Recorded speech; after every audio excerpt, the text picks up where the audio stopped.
चलिए जी, तो शुरुआत करते हैं आर्टिकल 12 से। ये एक डेफिनेशन क्लॉज है। ये हमें बताता है कि स्टेट क्या है। ठीक है, आगे जो हर मतलब ज़्यादातर आर्टिकल्स में हम लोग रेफर करेंगे टू द टर्म स्टेट, उसका मीनिंग है क्या एग्जैक्टली इस पार्ट में। Unless the context otherwise requires, कौन से पार्ट में?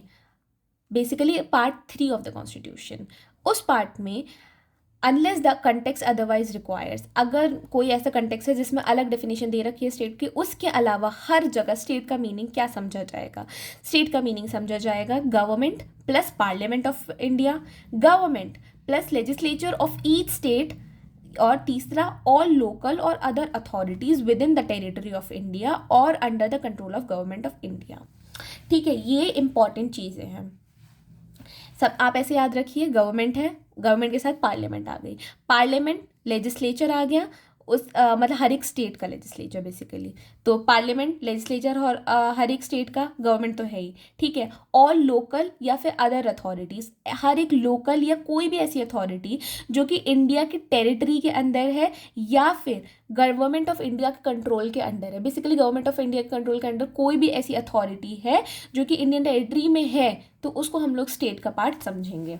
सबसे पहले अब एक क्वेश्चन आता है एक केस के जरिए, Rajasthan electricity board versus Mohanlal.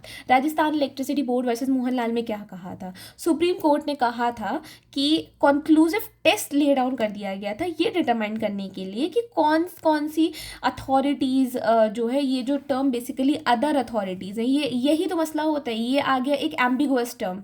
ठीक है, अब यहाँ से इतने केसेस आ जाएंगे कि बस जिसकी हद नहीं है, क्योंकि लोग ऑफ कोर्स बोलेंगे कि अदर अथॉरिटीज़ में ये आ रहा है या नहीं आ रहा है, ये आ रहा है या नहीं आ रहा है। अब हर एक बार जब क्वेश्चन उठाया जाएगा, केस लगा दिया जाएगा, तो ऐसे इसी में केस उठा कि भैया कौन सा ऐसा कुछ टेस्ट दे दीजिए आप कि जिससे हमें पता लग सके कि कौन कौन सी बॉडीज़ जो हैं इसके एम्बिट में आएंगी, अदर अथॉरिटीज़ टर्म के एम्बिट में, कौन कौन सी नहीं आएंगी। ठीक है, तो सुप्रीम कोर्ट ने कहा ठीक है, लीजिए आप ये टेस्ट। तो एक कॉन्क्लूसिव टेस्ट दे दिया। कॉन्क्लूसिव का मतलब समझ रहे हैं ना आप? कॉन्क्लूसिव मतलब इसी एम्बिट को आप समझेंगे सिर्फ अदर अथॉरिटीज़ का पार्ट।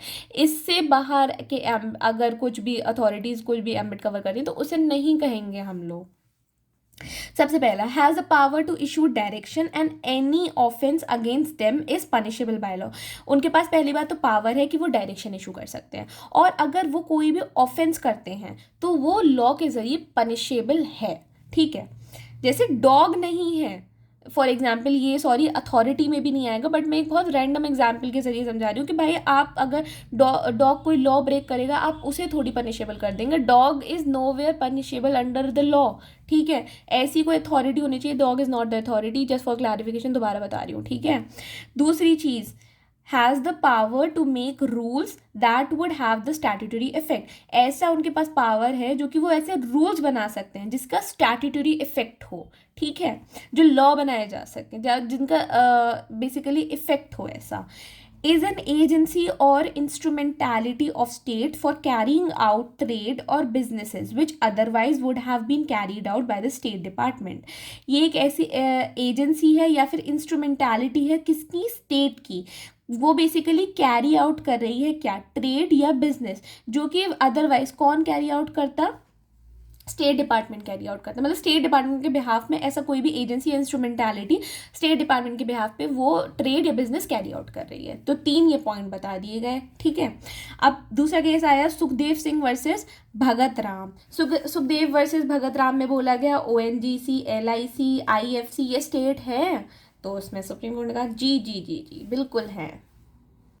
फिर तीसरा केस आ गया, बहुत ज़्यादा इंपॉर्टेंट केस है, RD Shetty versus international airport authority of India. यहाँ पे जो कोर्ट था, प्रिसाइडिंग जज कौन थे? जस्टिस भगवती। उन्होंने ले डाउन करा फॉलोइंग टेस्ट। क्या टेस्ट ले डाउन करा इन्होंने? छः पॉइंटर्स में इन्होंने टेस्ट ले डाउन कर दिया। क्या बोला? Financial assistance given by the state, ऐसी कोई भी अथॉरिटी जिसे फाइनेंशियल असिस्टेंस स्टेट दे रहा है। दूसरी चीज़, एनी यूजुअल और extra ordinary assistance is provided, कोई भी यूजुअल या फिर एक्स्ट्रा ऑर्डिनरी स्टेट असिस्टेंट उसे प्रोवाइड किया गया है। तीसरा है, nature and extent of control of the management and policies by the state. चौथा है, स्टेट कन्फर्ड और स्टेट प्रोटेक्टेड मोनोपोली स्टेटस। ठीक है, फिर पांचवा है फंक्शन कैरीड आउट, और छठा है if any body is transferred to the government. ठीक है। अब आता है दूसरा केस, अजय हसिया वर्सेस खालिद मुजीब। ये मुझे भी पढ़ने में नहीं आ रहा है। ठीक है। Held that these test are not conclusive in nature. जैसा कि हमने पढ़ा था पिछले वाले केस में, उसमें क्या बोल दिया गया था, कॉन्क्लूसिव टेस्ट है। बट इस केस से ये जाहिर हो गया कि ये टेस्ट जो है कॉन्क्लूसिव नहीं है नेचर में। आर डी शेट्टी वाला भी कॉन्क्लूसिव नहीं है और जो पिछले टेस्ट पढ़ा था वो भी कॉन्क्लूसिव नहीं है। अब क्वेश्चन अराइज हुआ, इज जुडिशरी अ स्टेट और नॉट। तो इसका बहुत प्यार से जवाब दिया, बहुत अच्छा जवाब दिया A R Antulay versus R S Nayak के केस में। इसमें कहा गया है जब जुडिशरी परफॉर्म कर रही है अपने जुडिशियल फंक्शंस तो वो स्टेट नहीं है, लेकिन अगर वो जब अपने एडमिनिस्ट्रेटिव फंक्शंस परफॉर्म कर रही है तो वो स्टेट है। जुडिशियल फंक्शंस परफॉर्म कर रही है तो नहीं, एडमिनिस्ट्रेटिव फंक्शंस परफॉर्म कर रही है तो जी है स्टेट।